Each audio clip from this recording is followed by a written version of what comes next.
السلام علیکم متی اللہ جان ایم جے ٹی وی. آج ہمارے ساتھ خاص مہمان سینیٹر پرویز رشید، سابق وزیر اطلاعات و نشریات، پاکستان مسلم لیگ نون سے ان کا تعلق.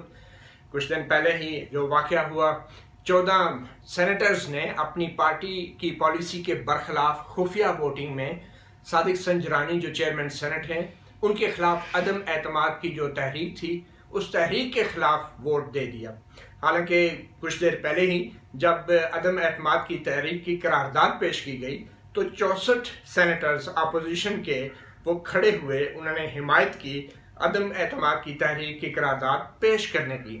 مگر جب خفیہ ووٹنگ کی باری آئی تو اس میں سے 14 سینیٹرز غائب، یعنی کہ ٹوٹل 50 ووٹ نکلے عدم اعتماد کی تحریک کے حق میں. ہم بات کرتے ہیں سینیٹر پرویز رشید سے کہ ان کے خیال میں یہ سب کیا ہوا. کیا یہ اپوزیشن کی ناکامی ہے یا کسی اور ایسے گروہ کی کامیابی ہے جس کو شاید سیاسی جماعت نہیں کہا جا سکتا؟ جی سینیٹر پرویز رشید صاحب، کیسے دیکھ رہے ہیں یہ جمہوریت کی ناکامی ہے، اپوزیشن کی ناکامی ہے، سیاست کی ناکامی ہے؟ کس کی ناکامی اور کس کی کامیابی ہے؟ اپوزیشن کا جو نقطہ نظر تھا، جی سر، اپوزیشن کا نقطہ نظر سینٹ کی ساری کارروائی کے دوران بار بار ثابت ہوتا ہے. ان 14 لوگوں کی غداری کے باوجود ثابت ہوا. اب کیسے؟ اپوزیشن یہ کہہ رہی تھی کہ چیئرمین سینٹ جو ہیں انہیں اکثریت کا اعتماد حاصل نہیں، لہٰذا وہ استعفیٰ دے دیں اور ایک نیا چیئرمین سینٹ منتخب کیا جائے جسے اکثریت کا اعتماد حاصل ہو. یہ ہر ہاؤس کا بنیادی حق ہے. الیکشن ہوتا ہے، اس سے پہلے شو آف ہینڈ کے ذریعے 64 لوگ جو ہیں کھڑے ہو کے کہتے ہیں کہ چیئرمین صاحب ہمیں آپ پر اعتماد نہیں، اور قرارداد پیش کی جاتی ہے. 64 لوگوں نے یہ کہا. ٹھیک. اس کے بعد انتخاب ہوتا ہے. انتخاب میں 50 لوگ یہ کہتے ہیں کہ ہمیں آپ پر اعتماد نہیں ہے. دوبارہ ایک نیا الیکشن پھر ہوتا ہے جو ڈپٹی چیئرمین سینٹ کا ہے. اس میں جو چیئرمین صاحب پر اعتماد کرنے والا گروہ ہے اس کے 32 ووٹ نکلتے ہیں یا 34 ووٹ نکلتے ہیں. تو ایک طرف 50 ووٹ ہیں، دوسری طرف 34 ووٹ ہیں. تو اکثریت تو بہرحال اس گروہ کے پاس نہیں ہے جو چیئرمین سینٹ کی سیٹ پر بیٹھا ہوا ہے. لیکن ووٹ پڑ گئے. جی، میں اس پہ بھی ہم گفتگو کرتے ہیں. پہلے ہم جو اپوزیشن کا نقطہ نظر تھا وہ ثابت ہو گیا. اس دن جب شو آف ہینڈ ہوئے تب بھی ثابت ہو گیا، جب ووٹ کی گنتی ہوتی ہے، ووٹ ڈالے جاتے ہیں تب بھی ثابت ہو گیا. اب سوال یہ ہے کہ شو آف ہینڈ میں 64 لوگ تھے اور ووٹ میں 50 لوگ دیتے ہیں. یہ جو 14 لوگ ہیں ان کو کس نے قابو کیا اور کیا دکھا کے قابو کیا؟ یہ وہ سوال ہیں جن کو پوری پاکستانی قوم جاننا چاہتی ہے. میں بھی جاننا چاہتا ہوں. اور میرے لیے بہرحال ایک سینیٹر کو اگر قابو کرنے والی قوتیں اس ملک میں موجود ہیں، ایک نیشنل اسمبلی کے ممبر کو قابو کرنے والی قوتیں بھی اگر موجود ہیں، کسی وزیر اعظم کو بھی قابو کیا جا سکتا ہے. یعنی لاٹھی کوئی ایسی ہے جس کو جس وقت ہانکنا چاہو ہانکا جا سکتا ہے. اور وہ آپ کو نہیں پتہ چل رہا. وہ لاٹھی بڑی خطرناک ہے. آپ کو پتہ نہیں چل رہا. وہ معاشروں کو، سماج کو، ریاستوں کو دشواریوں کے حوالے کر جائے. نہیں، وہ تو لاٹھی ہے، مگر کیا سیاستدان یا سینیٹر کوئی بھینس ہے کہ جس کی لاٹھی اس کی بھینس؟ آپ کیوں نہیں بتاتے کون ہے؟ خوش قسمتی یہ ہے کہ 50 لوگوں نے اس لاٹھی سے ہانکنا قبول نہیں کیا. یہ بھی غنیمت ہے. یہ غنیمت ہے. اچھا، آپ اسی پہ خوش ہیں. میں اس لیے خوش ہوں کہ ایک زمانے میں پوری اسمبلی اس لاٹھی سے ہانک دی جاتی تھی. اچھا، آپ کو یاد ہوگا. ہاں. نہیں، ابھی ہم سیاسی گفتگو کر رہے ہیں اور چونکہ یہ گفتگو آج کے لوگوں نے سننی ہے، کل کو میرے بچوں نے سننی ہے، تو یہ باتیں مجھے کہنی چاہیے. آپ کو یاد ہے کہ جب اس ملک میں مارشل لا لگتے تھے اس کے بعد جو بھی اسمبلی بنتی تھی وہ اس مارشل لا کو جائز قرار دے دیتی تھی. یاد ہے؟ بالکل صحیح. بلکہ سپریم کورٹ بھی جائز قرار دیتی تھی. سپریم کورٹ پہلے قبول کرتی تھی، جائز قرار دیتی تھی نظریہ ضرورت کے تحت.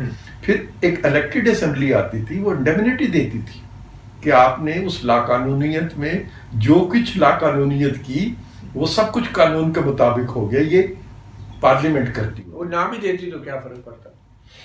لیکن کم سے کم اب وہ زمانہ آ گیا کہ اب ایسی اسمبلی وجود میں آ جاتی ہے جو انڈیمنیٹی بھی نہیں دیتی، جو پوری کی پوری لاٹھی سے ہانکی بھی نہیں جاتی.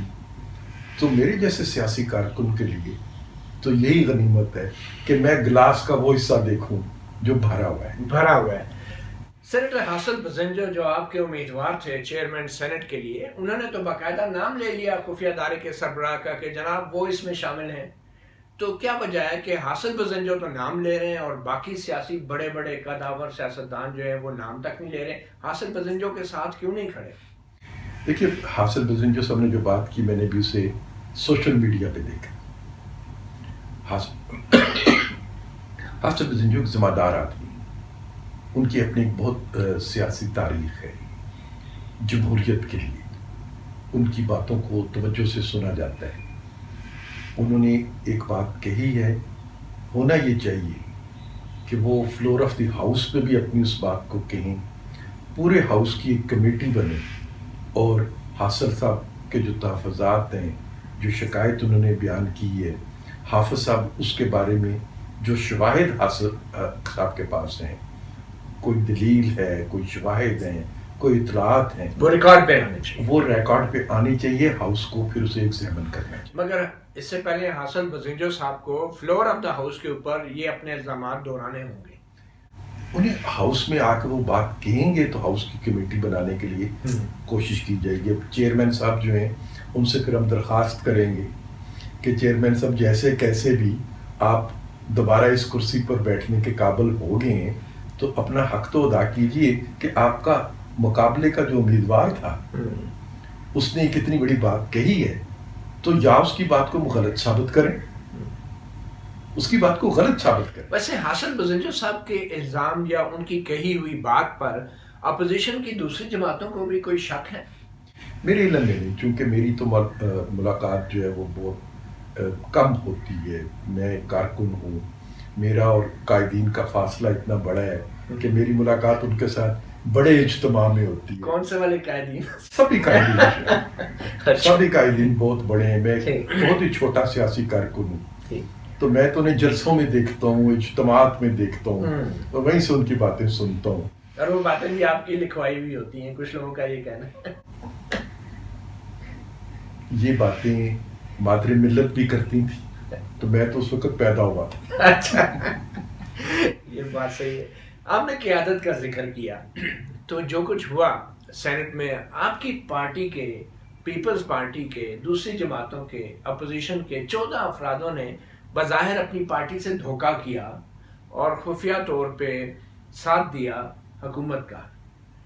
تو اس میں آپ کی سیاسی قیادت کی نااہلی یا کمزوری نہیں ہے آپ کی سیاسی جماعتوں کی؟ اور اس سے پہلے کہ کوئی اور کچھ کہتا تو کیا مثال کے طور پہ آپ کی جماعت کے جو قائد ہیں شہباز شریف صاحب، کیا ان کو اپنے عہدے سے ہٹ نہیں جانا چاہیے اتنی بڑی ناکامی کے بعد؟ سیاسی جماعتوں کی کمزوری سے زیادہ میں یہ کہوں گا کہ جو سیاسی جماعتوں میں نقب زنی لگاتے ہیں، کبھی پیٹرائٹ بنا دیتے ہیں، کبھی کاف لیگ بنا لیتے ہیں، کبھی ریپبلکن پارٹیز بنا لیتے ہیں، وہ طاقتور بہت ہیں. ہم سے سیاسی جماعتیں بیچاری کھڑے ہونے کی کوشش کرتی ہیں، چلنے کی ابھی قوت ان میں پیدا بھی نہیں ہوتی کہ ان پر حملے ہوتے ہیں، مقدمات میں ڈال دیے جاتے ہیں. سیاسی کلچر ہمارے ملک میں موجود ہی نہیں ہے کیونکہ جمہوریت کو دل سے ہم نے تسلیم نہیں کیا، بامر مجبوری ہمیں اس دنیا میں رہنے کے لیے اس نظام کو اڈاپٹ کرنا پڑ جاتا ہے. کچھ ہمارے اندر کے حالات ایسے ہیں کہ ہمیں یہ جمہوریت کی لیپا پوتی بھی کرنی پڑتی ہے، لیکن دل سے ہم جمہوری ذہن رکھتے نہیں ہیں، جمہوریت پہ ایمان نہیں رکھتے، اس لیے ہم سیاسی جماعتوں کو مضبوط نہیں ہونے دیتے. وہ اتنے طاقتور لوگ ہیں کہ جن کا نام بھی لیتے ہوئے آپ لوگ ڈرتے ہیں، اور جن کے کہنے پہ آپ لوگ ایسے کمزور کردار کے حامل لوگوں کو ٹکٹ دے دیتے ہیں سینٹ کے. اب کردار کی شناخت جو ہے وہ تو الیکشن سے پہلے کسی کے بارے میں کرنی بڑی مشکل ہو جاتی ہے. اب کل دیکھیے ہمارا اجلاس تھا، تقریباً تمام مسلم لیگ کے سینیٹرز وہاں پر موجود تھے اور سب قسمیں کھا رہے تھے اور کہہ رہے تھے کہ قرآن لا کے رکھو. اچھا. اور ہم سے قرآن پہ لو. سب نے کہا؟ سب نے کہا، کوئی کسی نے نہیں کہا کہ جناب میں نے کل کا جو دن تھا اس میں کوئی کمزوری میرے آڑے آ گئی ہے، میری کوئی ویڈیو کوئی فائل یا کوئی چمک یا کوئی فائل. سب نے کہا قرآن پہ ہاتھ رکھنے کو تیار ہے. سب نے کہا کہ جی میں نہیں ہوں، میں اپنے بارے میں قسم کھاتا ہوں کہ میں نہیں ہوں. میرے سے آپ جو بھی عہد لینا چاہتے ہیں لے لیں، مجھ سے استعفیٰ لینا چاہتے ہیں، مجھ سے حلف لینا چاہتے ہیں. تو میں تو اس چیز پہ حیران تھا کہ اگر ہم جو بیٹھے ہوئے ہیں لوگ 30 لوگ ہیں اور ہم 30 میں کوئی بھی نہیں ہے تو یہ 14 فرشتے کہاں سے آئے؟ ان کا پولی گراف ٹیسٹ نہیں ہونا چاہیے؟ وہ جو جھوٹ کو پکڑنے والی مشین ہوتی ہے وہ تارے لگا کے، تو پولی گراف ٹیسٹ یا انکوائری کیسے ہوگی؟ یہ جو آپ کمیٹی بنائی ہے شہباز شریف صاحب نے کہ انکوائری ہوگی، تو یہ انکوائری کیسے ہوگی؟ ان کو انٹرویو کیے جائیں گے؟ کیا ہوگا؟ یہ آپ نے ٹھیک کہا، پولیگرافک ٹیسٹ بھی ہونا چاہیے. مجھے نہیں پتا کہ اس کا نتیجہ جو ہے وہ سائنسی طور پر کتنا کریڈیبل ہے. وہ بھی RTS سسٹم نہ ثابت ہو.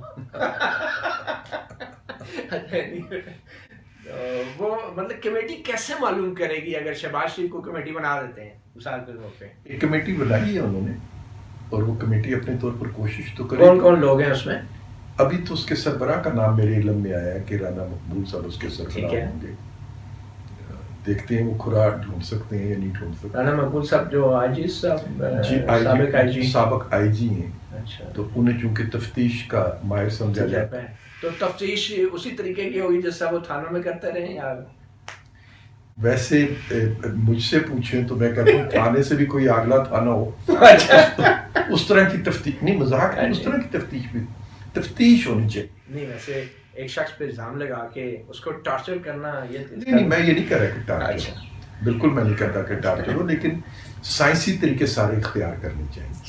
سائنسی طریقے جتنے بھی رانا مقبول صاحب نے اتنا عرصہ سروس کی ہے تو ایک بہت بڑے عہدے پہ رہے ہیں، تو انہیں کچھ لوگوں کا یہ خیال ہے کہ آپ کی جو اتحادی جماعت ہے اپوزیشن میں پاکستان پیپلز پارٹی، اس نے آپ کو شاید دھوکہ دیا ہے اور شاید ان کا کوئی ڈیل چل رہی ہو. یہ بھی ممکن ہے کہ زیادہ تر لوگ پیپلز پارٹی کے ہوں جنہوں نے ووٹ دوسری طرف ڈال دیا.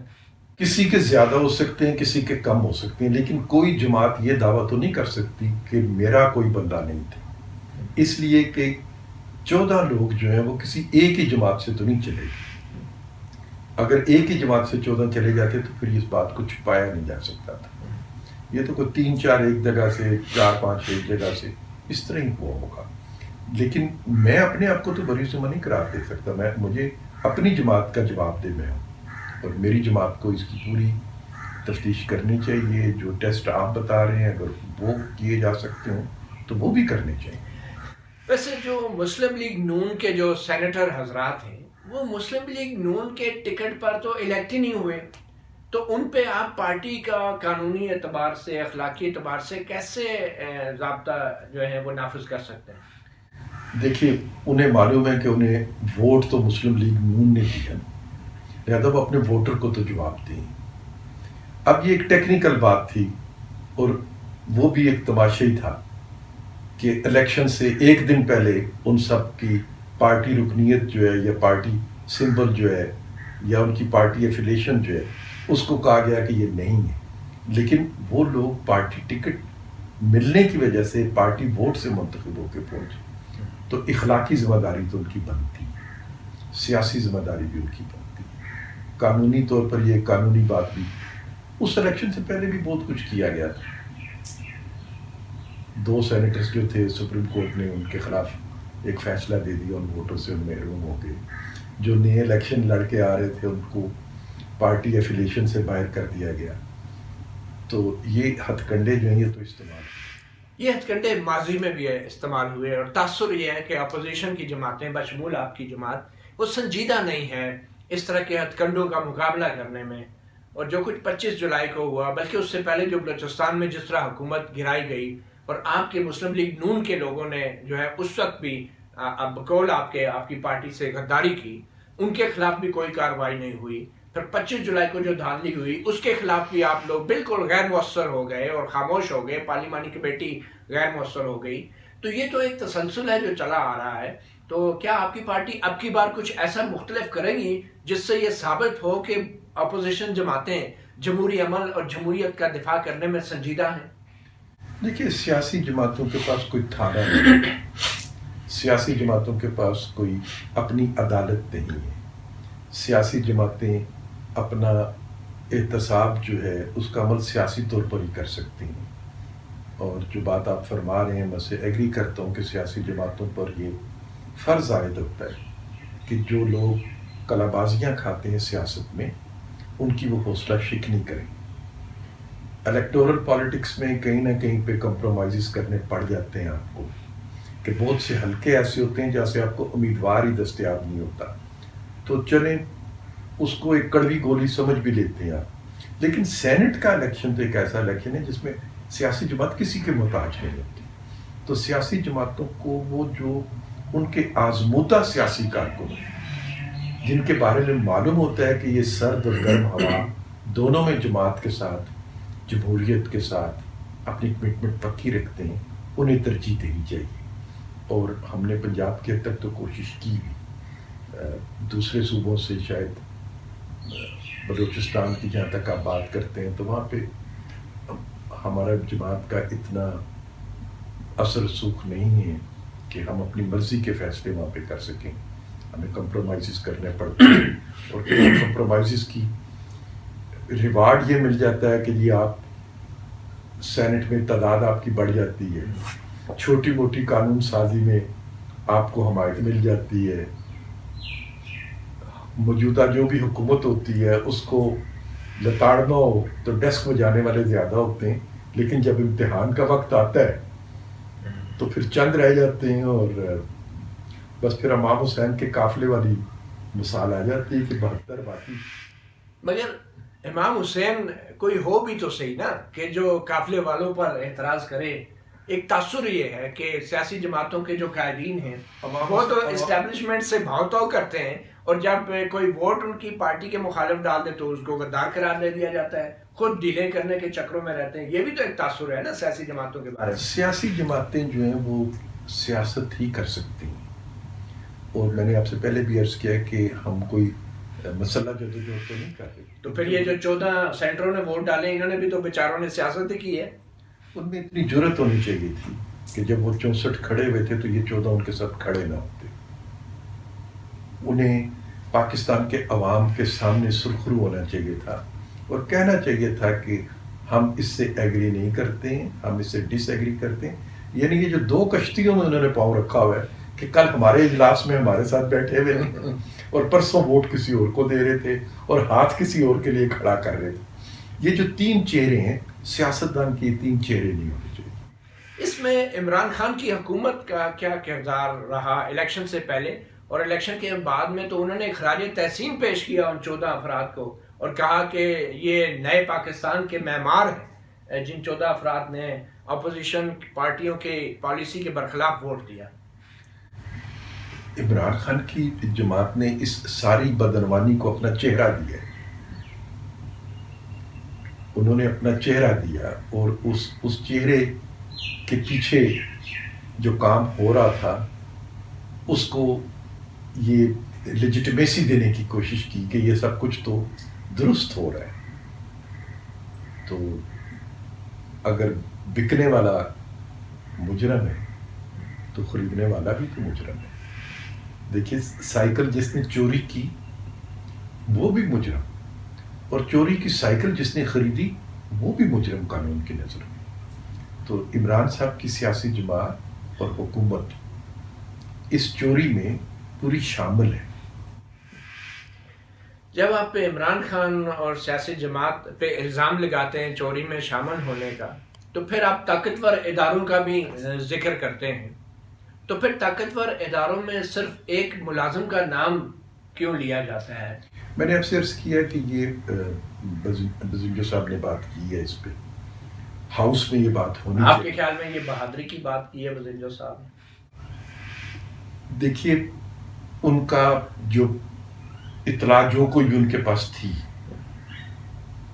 اس کو کہہ دینا اور اس کو فلور آف دی ہاؤس پہ آ کے کہنا اور اس کو باقاعدہ رجسٹر کرانا، اور اس پہ تحقیقات کرانا، یہ سارا عمل جو ہے یہ اگر سینٹ ادا کرتی ہے تو پھر میں سینٹ کے بارے میں کہوں گا بزنجو صاحب درست ثابت ہوں گے تب بھی، بزنجو صاحب درست ثابت نہ ہوں تب بھی، دونوں شکلوں میں سینٹ نے اپنا کردار ادا کیا۔ جو اطلاع بزنجو صاحب کے پاس تھی، کیا وہ اطلاع آپ کے پاس نہیں تھی یا آپ کی پارٹی کے پاس نہیں ہے؟ میں نے آپ کو بتایا نا کہ میں تو بہت چھوٹا سیاسی کارکن ہوں۔ نواز شریف صاحب سے رابطہ ہوا آپ کا کچھ اس واقعے کے بعد، یا ان کی طرف سے کوئی ہدایات؟ نواز شریف صاحب سے رابطہ تو دور کی بات ہو گئی ہے۔ ابھی ٹیلی ویژن پہ میں خبر دیکھ رہا تھا کہ ایون سعد رفیق سے اور رانا ثناء اللہ صاحب سے اور حافظ نعمان صاحب سے ملاقاتیں جو ان پر بھی پابندی لگا دی گئی ہے۔ تو اب تو ہم اپنے ساتھیوں سے بھی ملاقات نہیں کر سکتے، قائدین سے ملاقات پر پہلے ہی پابندی لگ چکی تھی، تو ان کے ساتھ تو رابطہ ہمارے لیے ممکن ہی نہیں رہ گیا۔ ان کے دل پہ کیا گزر رہی ہے، ان کے کیا تاثرات ہیں، وہ تو میں سمجھ سکتا ہوں، لیکن مجھے یہ رسائی حاصل نہیں کہ میں وہ خود سنوں۔ اور آخر میں کل جو واقعہ ہوا، 14 اپوزیشن کے سینیٹر حضرات نے جو ہے اپنی پارٹی کے برخلاف چوری چھپے ووٹ دیا، اس واقعے سے آپ کے خیال میں عوام کا جمہوریت اور جمہوری اداروں پر اعتماد متزلزل ہوا ہوگا؟ عوام جو ہیں وہ ہم سے زیادہ باشعور ہیں، ان کے دل میں غصہ جو ہے وہ ان لوگوں کے خلاف مزید اضافہ ہوا ہوگا جو پاکستان کی سیاست کو کنٹرول کرنے کی کوشش کرتے ہیں۔ پاکستان کے عوام کے جذبات ان کے بارے میں اچھے نہیں ہیں پہلے سے، مزید اس میں ایک اور اضافہ ہوا ہے کہ وہ، کیونکہ یہ عوام یہ سمجھتی ہے کہ یہ حق تو صرف ہمیں ہے، میرے ووٹ سے حکومت کو بننا چاہیے، میرے ووٹ سے سینٹ کو بننا چاہیے، میرے ووٹ سے نیشنل اسمبلی کو وجود میں آنا چاہیے، میرے پر اپنی مرضی کے سلیکٹڈ لوگ جو ہیں وہ مسلط نہیں کرنے چاہیے۔ تو سینٹ میں بھی تو ایک سلیکٹڈ آدمی کو مسلط کیا گیا نا ہمارے سروں پر، تو عوام ہم سے نہیں خفا ہوگی، ہم سے ان کی ہمدردی بڑھے گی کہ ہم کتنے کمزور ہیں۔ تو عوام کا ایک حصہ ہماری اس کمزوری کو سمجھتے ہوئے اپنی طاقت ہماری طرف منتقل کرے گا۔ آپ کی کمزوری سے مراد آپ کی قیادت کی کمزوری؟ میں سیاسی نظام کی کمزوری کی بات کر رہا ہوں۔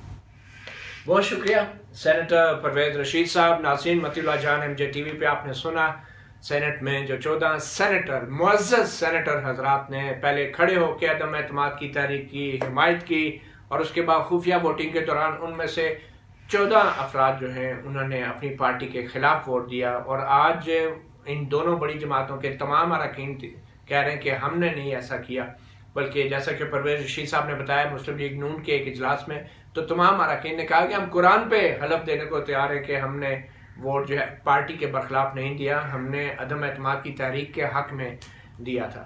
پاکستان کی سیاسی تاریخ بدقسمتی سے 14 کے ہندسے کے گرد ہی گھومتی ہے۔ 1990 میں 14 کروڑ روپے کی تقسیم ہو یا 2019 میں 14 سینیٹروں کی فروخت ہو، پاکستان کی تاریخ جو ہے اس میں ہم دیکھ سکتے ہیں کہ ایسے ایسے لوگوں کے نام سامنے آتے ہیں کہ جو آج تاریخ میں جن کو اچھے الفاظ سے یاد نہیں کیا جاتا۔ اب کیا یہ 14 کروڑ روپے سے شروع ہونے والی پاکستان کی تاریخ جو ہے وہ 14 سینیٹروں کے بکروں کی طرح فروخت ہو جانے پر ختم ہو جائے گی، یا ابھی بھی کچھ نہیں بدلے گا؟ یہ تو اب وقت ہی بتائے گا۔ متی اللہ جان، اگر یہ بکرے فروخت ہوئے ہیں تو پھر بڑی عید قریب ہے، بڑی عید قریب ہے۔ بہت شکریہ، اللہ حافظ۔